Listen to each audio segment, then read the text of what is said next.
Hola, ¿cómo andan? Yo soy Ana González, docente de la asignatura.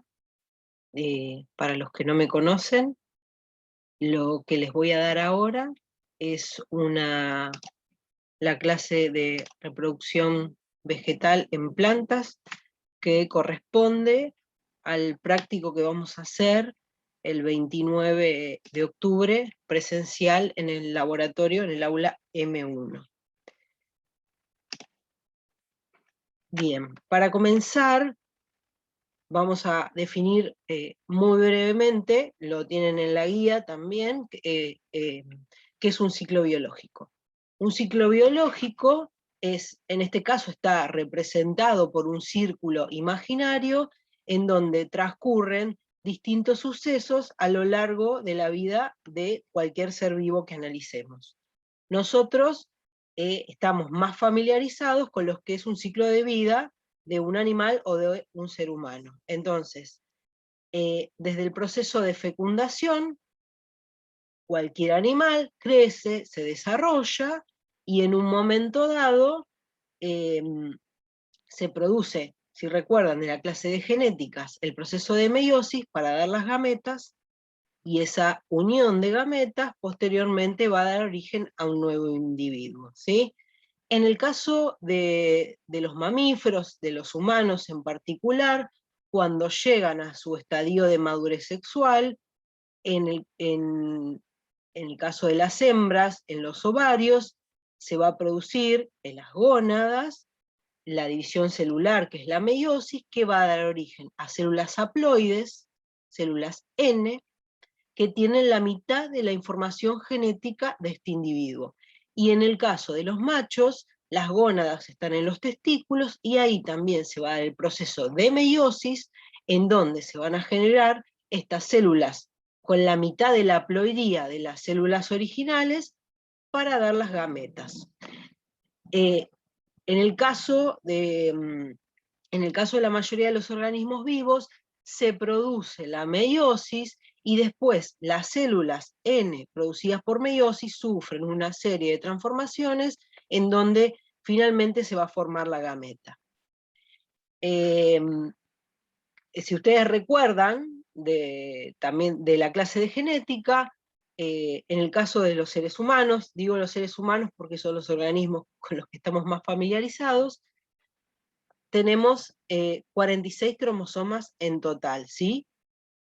Es decir, estos 46 cromosomas están en pares, tenemos 23 pares de cromosomas. 23 cromosomas corresponden a la línea materna y 23 cromosomas corresponden a la línea paterna, ¿sí? Estos son conceptos que vieron en genética. Bien. En general, los animales tienen un ciclo de vida que se llama diploide, porque los organismos, desde el momento de la fecundación y durante toda su vida, todo su cuerpo está formado por células diploides, es decir, 2N, tienen los cromosomas repetidos, ¿sí? Solo se van a producir células haploides en las gónadas, como les expliqué anteriormente, para solo producir las gametas. En el caso de las plantas, esto es muy diferente. Se dice que las plantas son organismos haplodiplontes, es decir, que en un mismo individuo va a haber una generación diploide 2N, y en algún momento del ciclo de vida va a aparecer una generación haploide N, ¿sí?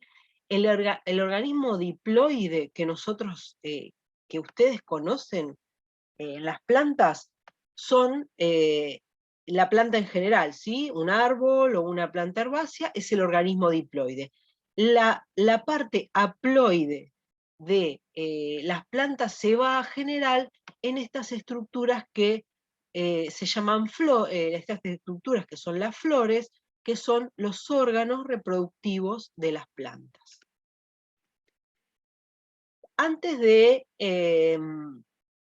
ver el ciclo de vida de una planta, vamos a observar y vamos a ver cuáles son las partes que tiene una flor, ¿sí?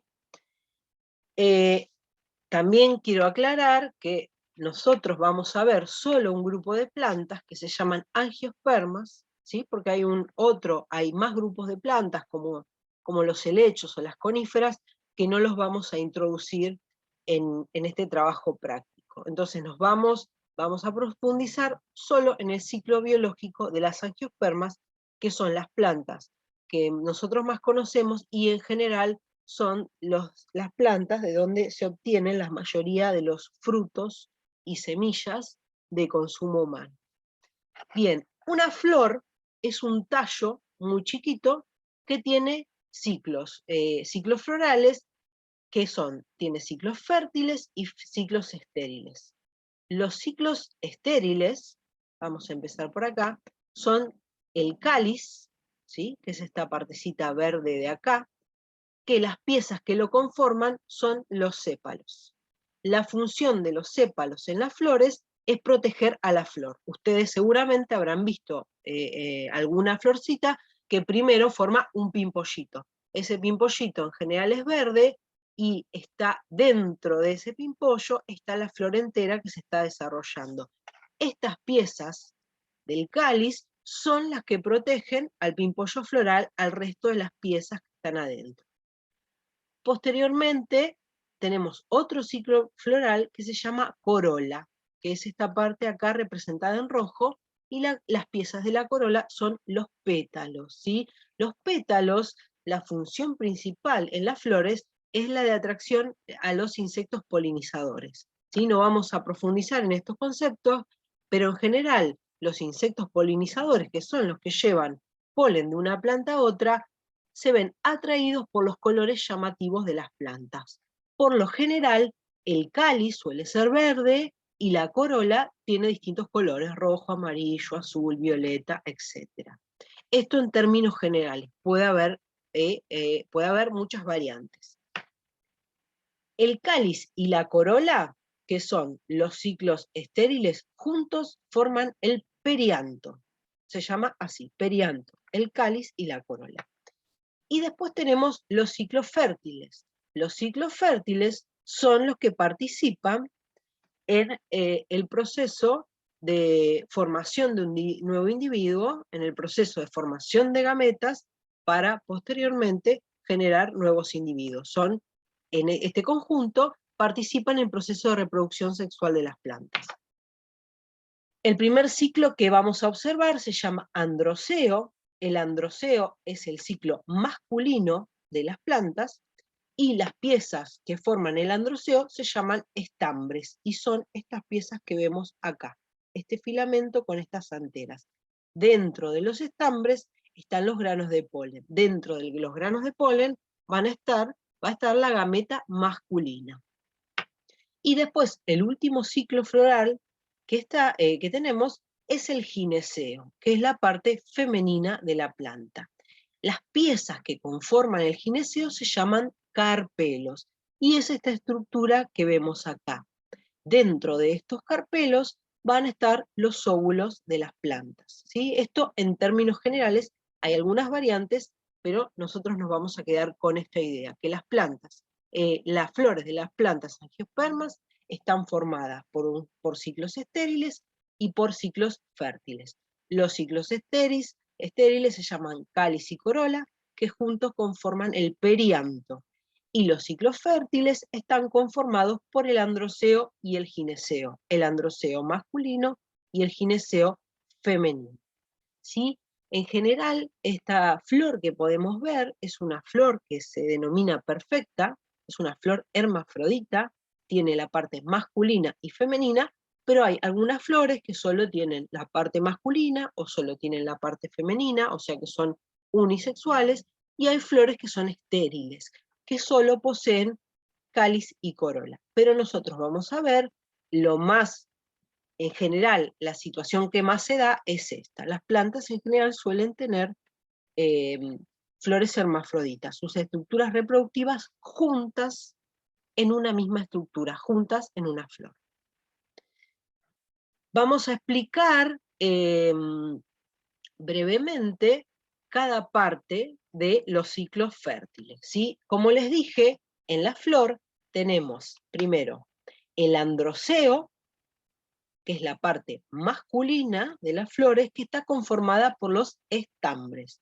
A su vez, los estambres están formados por un filamento, que es este, que es lo que le inserta al tallo, donde está estas piezas florales. No mencioné, perdón, anteriormente, que todas las piezas florales están insertas en un pequeño tallito que se encuentra acá, que se llama receptáculo, o pueden encontrar el nombre de tálamo, ¿sí? Todas estas piezas florales, tanto las estériles como las fértiles, están insertas en este receptáculo, que es un tallo muy chiquitito. Y esta zona de acá es el pedúnculo floral que une a la flor con la planta. Bueno, entonces, como les decía, las anteras, este filamento, está inserto en el receptáculo o tálamo, y esta parte superior de acá, que acá se ve una imagen en donde esto está cortado, se llaman anteras, ¿sí? Las anteras, dentro de ellas, están los granos de polen. Más adelante vamos a ver que dentro de los granos de polen están las gametas masculinas. Y después tenemos la parte femenina de la flor, que es el carpelo. Recuerden que la parte femenina de la flor se llama gineceo y las piezas que la conforman se llaman carpelos. Los carpelos están conformados en su parte apical, en su parte superior, por una estructura que se llama estigma. Este estigma es el que va a estar encargado de recibir a los granos de polen. Después tenemos como si fuese un tubo largo, que se llama estilo, y la parte basal, que es más gruesa, alobada, se llama ovario, y dentro del ovario están los óvulos, las gametas femeninas. Vamos a ver, a diferencia, ya se los voy a ir explicando, pero los animales, en términos generales, tienen el óvulo femenino está conformado por una sola célula, ¿sí? Que es el llamado óvulo, la gameta femenina. Y la gameta masculina también está conformada por una sola célula, que es el espermatozoide. En el caso de las plantas, esto es diferente, ¿sí? A lo que llamamos óvulo es una estructura multicelular que dentro de ella va a estar la gameta femenina, ¿sí? En el caso de los animales, el óvulo es una sola célula. En el caso de las plantas, el óvulo es una estructura multicelular, y dentro de esa estructura multicelular se va a encontrar la gameta femenina. Lo mismo pasa con el polen, ¿sí? En los animales, la gameta masculina es el espermatozoide, que es unicelular.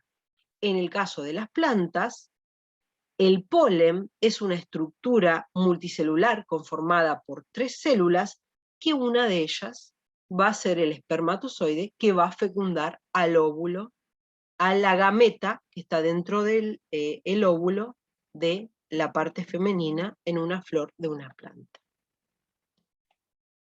También quiero introducirles un concepto que es importante más adelante cuando veamos la parte de frutos, que es que las flores pueden ser de ovario súpero cuando las piezas florales, o sea, todas las piezas florales, que son el cáliz, la corola y el androceo, están insertas por debajo del gineceo, o sea, por debajo de los carpelos, ¿sí? Están insertas en este receptáculo justo por debajo de los carpelos. A esto llamamos una flor de ovario súpero. Después tenemos lo contrario, flores de ovario ínfero. Como pueden ver, las otras piezas florales, cáliz, corola y androceo, están insertas por encima del, del ovario, ¿sí? Del ovario de la flor. A esto llamamos una flor de ovario ínfero. Y esto es muy importante porque más adelante vamos a ver que el fruto se forma a partir de esta pieza floral que se llama carpelo. Y en el caso de las flores de ovario ínfero, también va a participar en la formación del fruto el receptáculo. No se preocupen, que esto lo voy a repetir de nuevo más adelante. Y después tenemos flores de ovario semiínfero, en donde las piezas florales se insertan más o menos a la mitad de donde está ubicado el carpelo, ¿sí? Acá podemos ver ejemplos.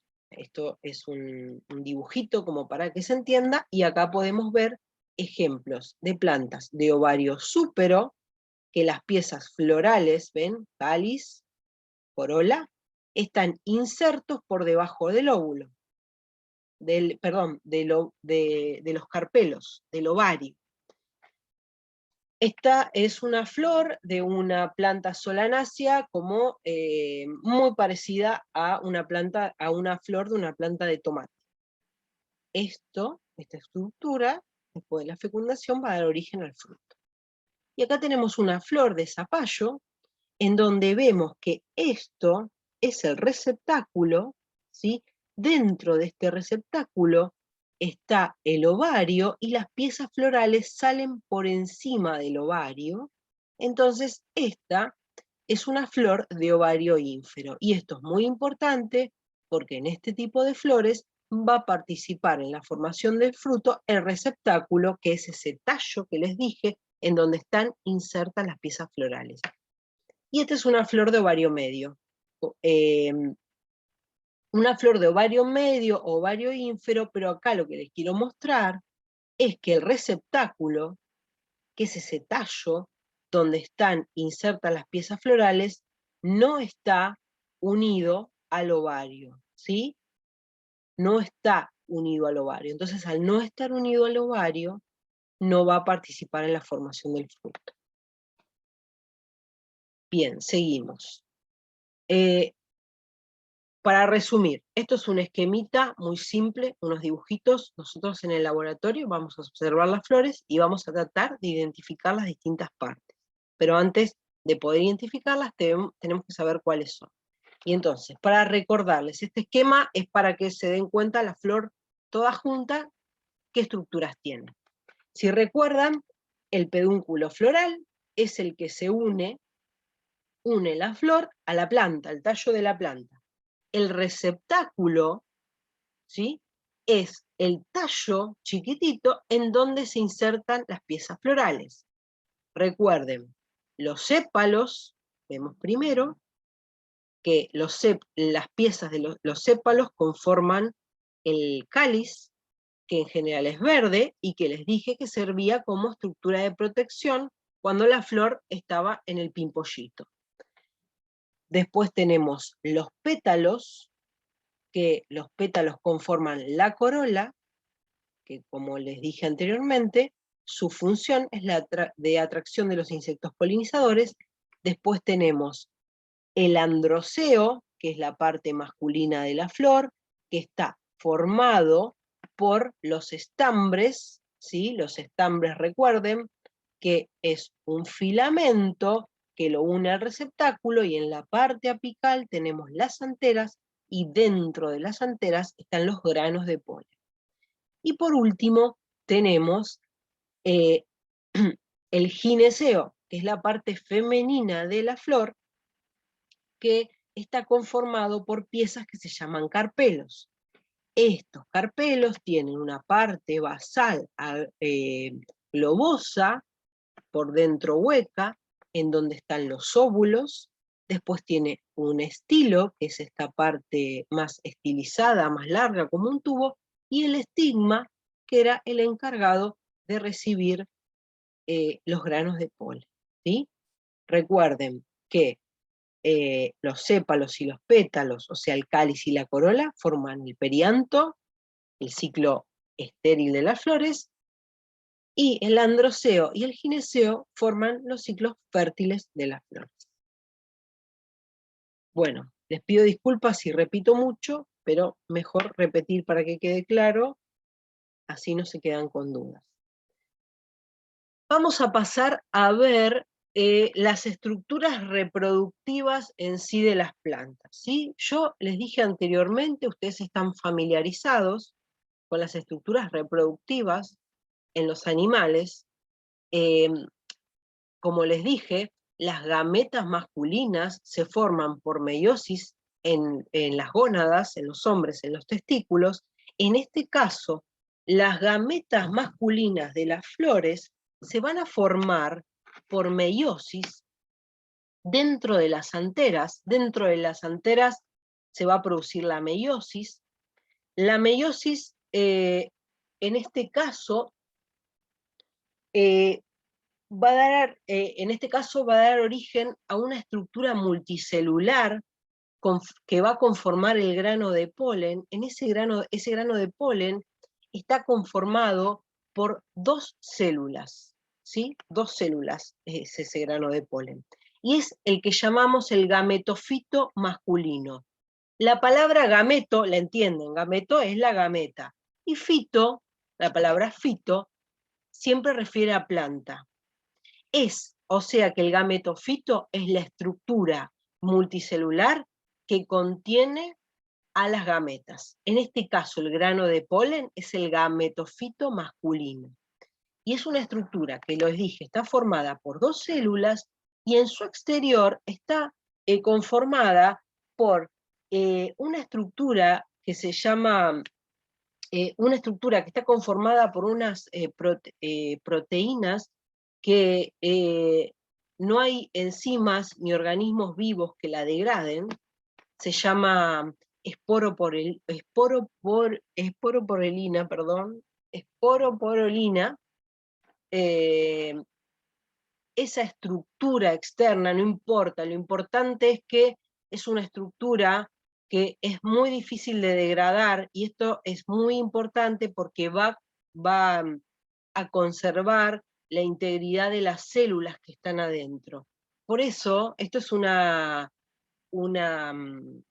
fotografía de microscopía electrónica de barrido. Los granos de polen tienen una diversidad de ornamentaciones en el exterior, son muy importantes, hay muchos estudios que se hacen con los granos de polen, se hacen dataciones eh, se hacen estudios de plantas que ya están extintas, pero sus granos de polen todavía persisten.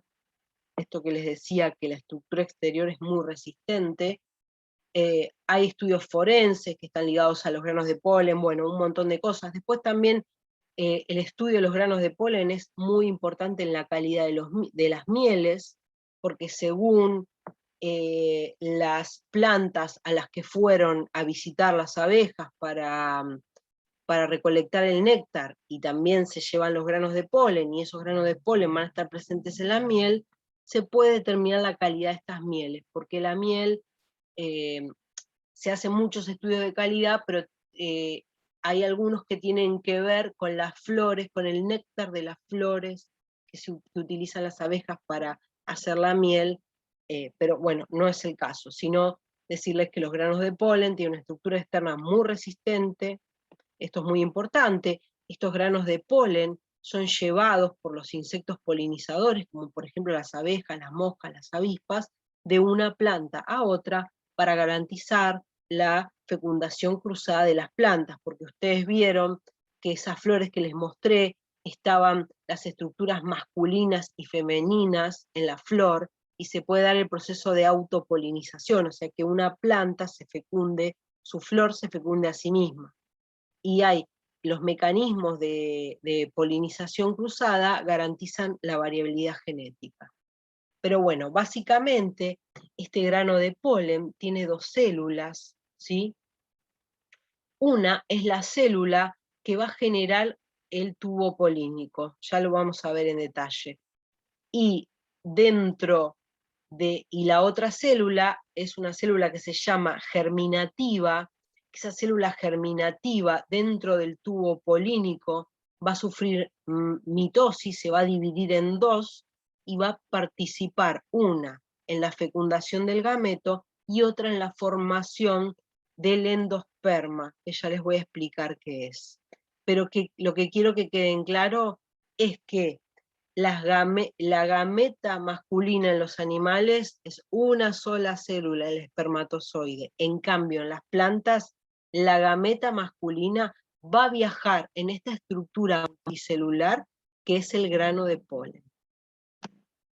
En el caso de la parte femenina, vuelvo a lo mismo, en el caso de los animales, el óvulo está conformado por una sola célula. La gameta femenina es el óvulo.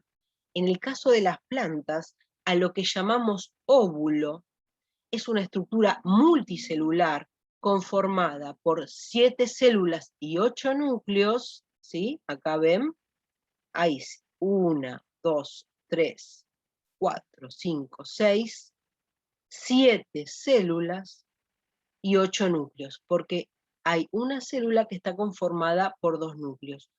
Todas estas células son haploides, ¿sí?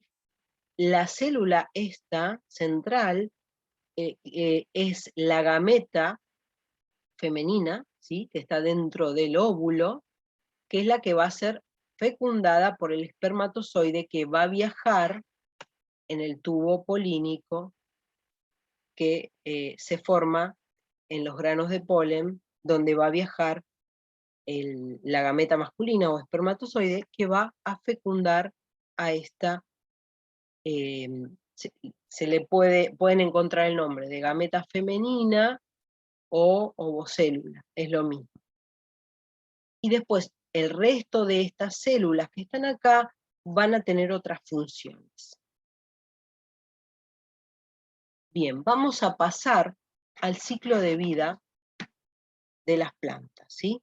Nosotros tenemos las plantas, cuando llegan, cualquier planta que ustedes conozcan, cuando llega a su madurez reproductiva, va a formar estas estructuras llamadas flores, ¿no? Que ya les expliqué sus partes, ¿sí? Que les expliqué que dentro de las anteras, que es la parte masculina, hay una célula madre de las microesporas, ¿sí?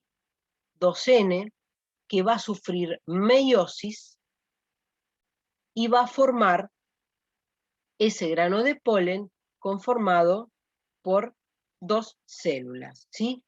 Y en la parte femenina de la flor hay una célula madre de la megaespora que por meiosis y mitosis y sucesivas mitosis va a dar origen al óvulo. El óvulo es esta estructura multicelular, ¿sí? Entonces, una vez que la flor está madura y formó dentro de los carpelos de la flor los óvulos, ¿ven? Este óvulo, acá dentro del carpelo, hay una célula madre de la megaespora que va a sufrir meiosis, o sea, una división celular reduccional que va a reducir a la mitad el número de cromosomas, y después va a haber sucesivas mitosis que van a dar origen a este gametofito femenino, acá en este caso lo llama saco embrionario, son sinónimos, que está conformado por 7 células y 8 núcleos. Y esta central de acá es la gameta femenina o ovocélula. Acá en el centro, esta célula que posee 2 núcleos se llaman núcleos polares, ¿sí? Es una célula conformada por 2 núcleos N, que van a participar en el proceso de doble fecundación, ¿sí? Todo esto se llama saco embrionario u óvulo, son sinónimos, ¿sí? Bien, una vez que el polen se libera, ese polen se va a posar en el estigma, ¿ven acá? En el estigma del carpelo, la parte apical del carpelo. Ese grano de polen va a generar un tubo polínico, ese tubo polínico va a viajar por el estigma del carpelo y va a llegar hasta el ovario donde están los óvulos. Dentro de ese tubo polínico va a pasar la célula, recuerden que les dije que el grano de polen está conformado por dos células. Una célula que es la que va a formar ese tubo polínico, y otra célula que va a viajar por ese tubo polínico, y dentro de ese tubo va a sufrir una mitosis y se van a conformar dos células. Una va a fecundar, o sea, se va a unir con la gameta femenina, ¿sí? Una es la gameta masculina, que viaja por el tubo polínico y se va a unir a la gameta femenina para formar la cigota, ¿sí? Que va a ser el futuro, por meiosis, va a formar el futuro embrión. Y otra de esas células, ¿sí? que sufrió mitosis en el tubo polínico, va a fecundar, o sea, se va a unir con los núcleos polares formando, y va a formar un tejido que tiene ploidía 3N, que se va a desarrollar y va a formar el tejido nutricio de la semilla, ¿sí? Este óvulo, cuando es fecundado, el óvulo completo, o sea, las 7 células y los 8 núcleos, la ovocélula va a ser fecundado por la gameta masculina y va a formar el embrión. La otra célula que viaja por el tubo polínico se va a unir a los núcleos polares y va a formar el endosperma. Y toda esta estructura, el resto de las células se va a desorganizar, ¿sí? Se va a dividir, se va a empezar a dividir por mitosis ese nuevo cigoto que se formó, que va a dar origen al embrión, y se van a desorganizar el resto de las células, y estas que son de ploidía 3N, que se dieron por la doble fecundación, también van a sufrir mitosis y van a formar el endosperma o el tejido nutricio de las semillas, ¿sí? Que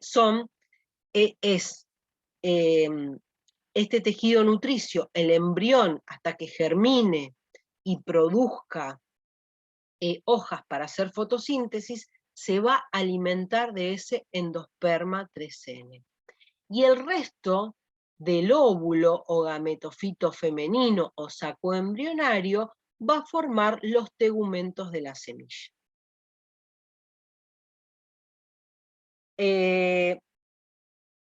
Bien, voy a avanzar un poquito más para explicarles el ciclo de vida de una planta completa, ¿sí? Nosotros recién vimos el proceso que se da en la flor, en la estructura masculina y en la estructura femenina, ¿sí? Algo que no les dije, pero se puede ver, ¿no? Ir para atrás.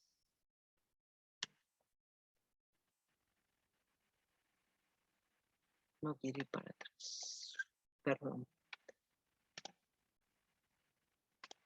Quiero que también quede claro, lo pueden ver en el esquema, igual esto lo tienen explicado en la guía, que esta es la parte, ¿recuerdan que les dije que las plantas tienen un ciclo de vida haplodiplonte?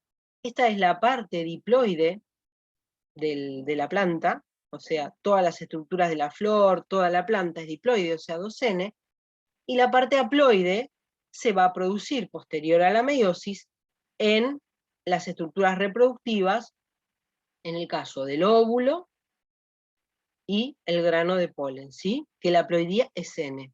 Pero son organismos independientes de la planta madre. Por eso se dice que las plantas tienen un ciclo de vida haplodiplonte. Una parte es diploide y otra parte es haploide, a diferencia de los animales, que todo el ciclo de vida es diploide y solo hay una parte haploide que está reducida a las gametas.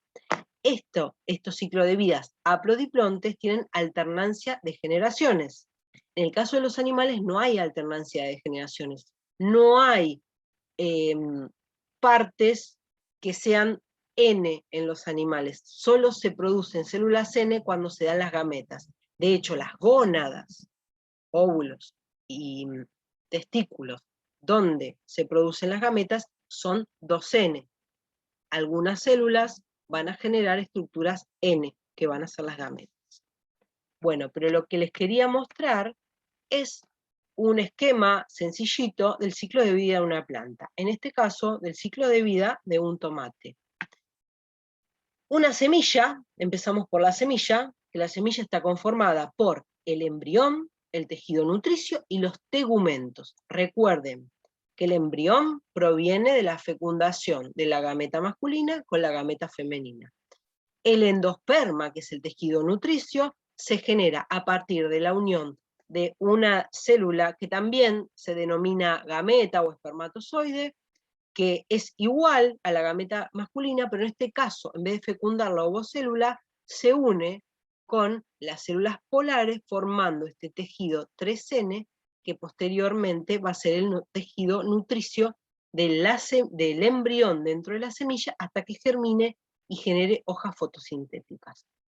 Una vez que una planta germinó y larga sus primeras hojitas, como se ve acá, esta planta empieza a crecer, se desarrolla, y cuando llega a su madurez reproductiva, que en las plantas es la floración, va a producir las flores en la planta. Estas flores van a liberar algunos granos de polen, ¿sí? Que van a ir hacia, o sea, esta gameta masculina va a viajar de alguna manera a través de insectos, o se va a dar la autofecundación, como les expliqué anteriormente, y se va a formar una estructura que se llama fruto. ¿Qué es esto que podemos ver acá? Que en este caso, este ejemplo de fruto es el de tomate. ¿Y quién va a participar en el fruto?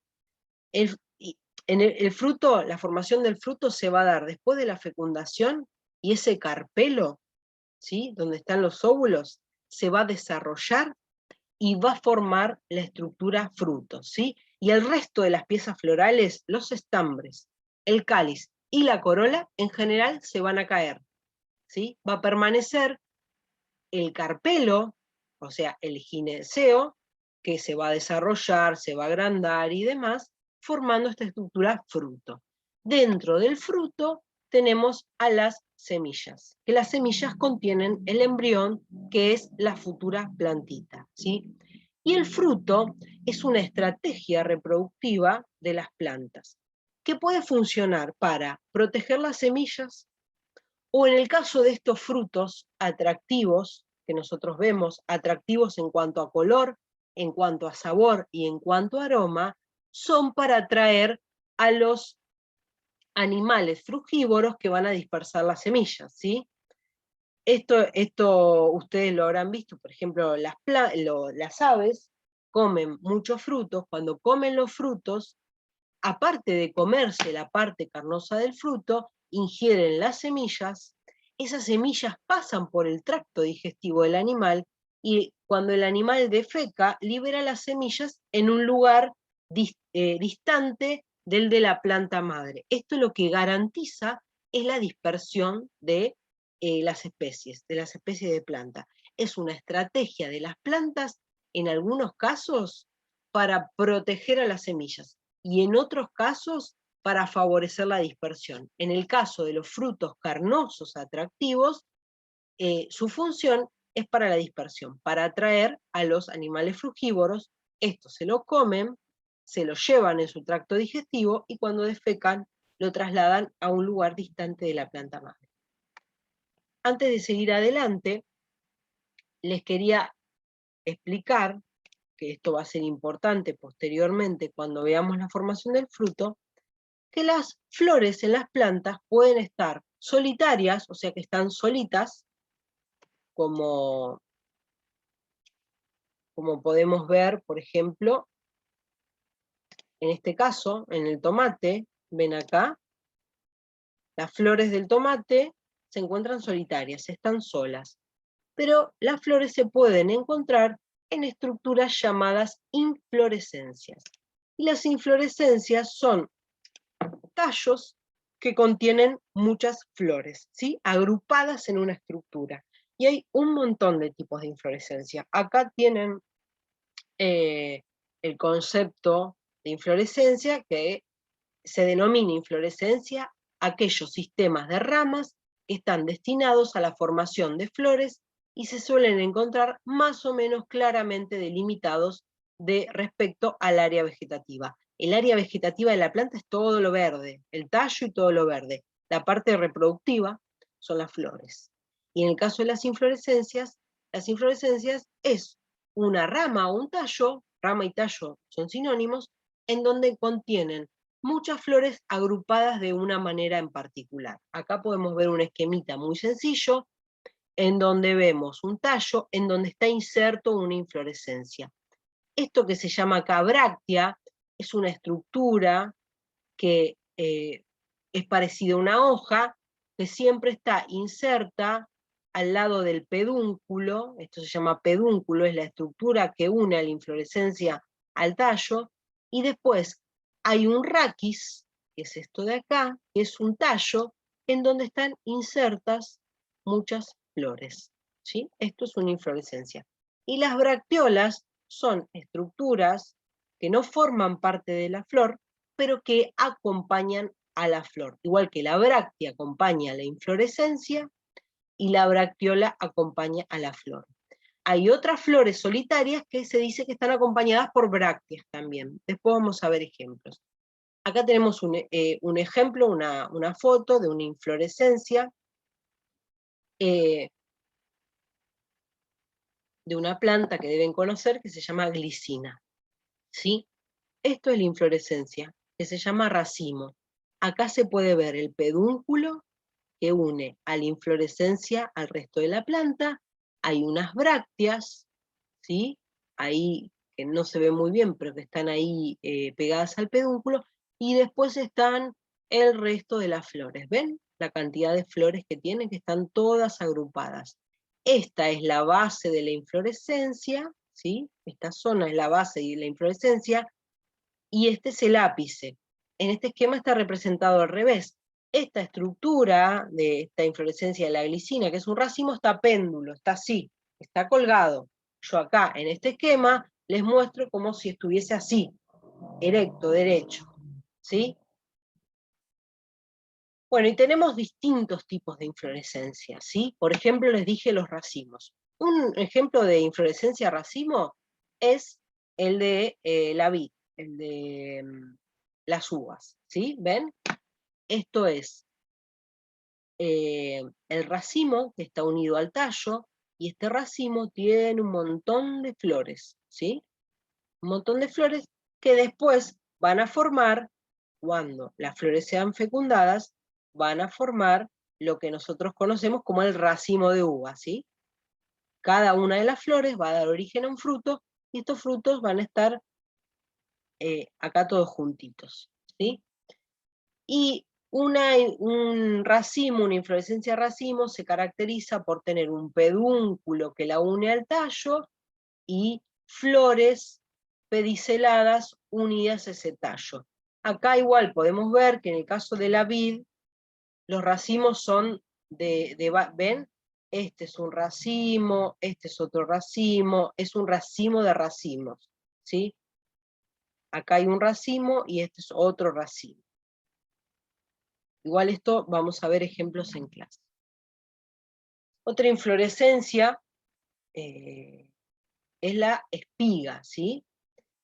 Por ejemplo, en el caso de las plantas de maíz, en el ápice de la planta encontramos la inflorescencia masculina, porque acá solo hay flores masculinas. Estas flores masculinas están dispuestas en esta inflorescencia, en la parte apical de la planta, y por debajo se encuentran acá, y acá se ve representada, formando una espiga, las flores femeninas, ¿sí? Que después de la fecundación van a dar origen a los granos de maíz, ¿sí? Que son unos frutos que vamos a ver en particular, y acá lo que pueden ver, esta espiga, estas flores son sésiles, o sea que no tienen pedúnculo, y las barbas, lo que llamamos las barbas del maíz, son los estilos. ¿Sí? ¿Se acuerdan los estilos? Que, ¿ven? Esto es el ovario, esto es una imagen aumentada de esta parte, el ovario, acá tiene el estigma, y si la foto seguiría tendría, perdón, acá tiene el estilo, y si la foto seguiría tiene el estigma. Si se acuerdan el estigma, en donde se posa el grano de polen, y se da todo el proceso que les expliqué. Esta inflorescencia se llama espiga, ¿sí? Tiene un cilindro central a donde están unidas todas las flores femeninas, que en este caso no tienen pedúnculo floral. Después tenemos otra inflorescencia de importancia que se llaman capítulos, ¿sí? Esto es un capítulo. En este caso, esta es una inflorescencia de maíz, de girasol, perdón. En los capítulos hay muchísimas plantas que forman capítulos. Por ejemplo, la manzanilla, el alcaucil, el diente de león, las margaritas, todas esas plantas, y al igual que el girasol, que es una planta importante a nivel comercial, todas esas plantas tienen una inflorescencia que se llaman capítulos, y están caracterizadas porque en general en la parte distal, o sea, en la parte del margen de la inflorescencia, se encuentran estas flores que tienen estas estructuras llamativas que son los pétalos, ¿sí? Y en el centro de la, de la inflorescencia, que se llama disco, lo que vamos a encontrar son flores que en general no tienen, no es visible sus estructuras estériles, ¿sí? El cáliz y la corola. ¿Ven cómo se puede ver acá? Este es el disco, en donde hay flores que se llaman tubulosas, ¿ven? Son estas flores de acá, que se ven acá, que tienen estas bracteolas, pero sus estructuras, o sea, su perianto, su cáliz y corola no es inexistente o no es llamativo. Y en el caso de las flores que se disponen en los márgenes, tienen estos pétalos, que son 5 unidos, muy llamativos, ¿sí? Acá podemos ver otra imagen donde se ven las florcitas de el girasol. Esto es una inflorescencia, un conjunto de flores, no es una sola flor. Bien, esto ya lo vimos, pero bueno, después del proceso de fecundación, o sea, después de la polinización, y cuando después se dio la fecundación de los óvulos, estos óvulos, perdón, de la gameta femenina, el óvulo, que es una estructura multicelular, sufre una serie de modificaciones en donde se caen las piezas florales, se secan y se caen las piezas florales, en general se caen los estambres, se cae el cáliz y se cae la corola, en general, pero a veces puede haber variaciones. El ovario se desarrolla transformándose en lo que llamamos frutos. Y los óvulos, el óvulo, la gameta femenina, se va a transformar para formar la semilla. Y entonces el fruto es el ovario transformado y maduro, y la semilla es el óvulo fecundado y maduro. Vamos a pasar a ver ejemplos de frutos, ¿sí? Recuerden, el fruto se va a originar a partir del carpelo de la flor, ¿sí? En el caso de las flores de ovario súpero, como les dije anteriormente, que las flores de ovario súpero, esta flor, la particularidad que tiene es que es péndula, la vemos así, ¿sí? Este es el pedúnculo, o pedicelo, que la une al tallo. Esta es una flor solitaria que la une al tallo. Recuerdan, cáliz, o sea, sépalos, corola, o sea, pétalos, y acá vemos los carpelos, y adentro de los carpelos, ¿sí? Está el ovario, la parte basal era el ovario, que adentro tiene los óvulos. Cuando las gametas que están adentro de estos óvulos son fecundados, se van a formar las semillas, y las paredes del ovario, ¿sí? El estilo y el estigma van a desaparecer, las paredes del ovario se van a engrosar, van a cambiar su composición química y van a formar el fruto. En este caso, estamos viendo un fruto que se llama baya, ¿sí? La baya está caracterizada por tener, perdón, vamos a ir un poquito más atrás. El carpelo, al transformarse, como les dije, se van a poder diferenciar distintas partes de ese carpelo, ¿sí? La parte más externa del carpelo se llama epicarpio, ¿sí? La parte externa del carpelo, que está acá, se llama epicarpio. La parte del medio del carpelo, o sea, esta zona de acá, en el fruto, la vamos a llamar mesocarpio, ¿sí? Que es esta parte de acá. Y la parte interna, ¿sí? Esto, de acá, la parte interna, en donde están las semillas, se va a llamar endocarpio, ¿sí?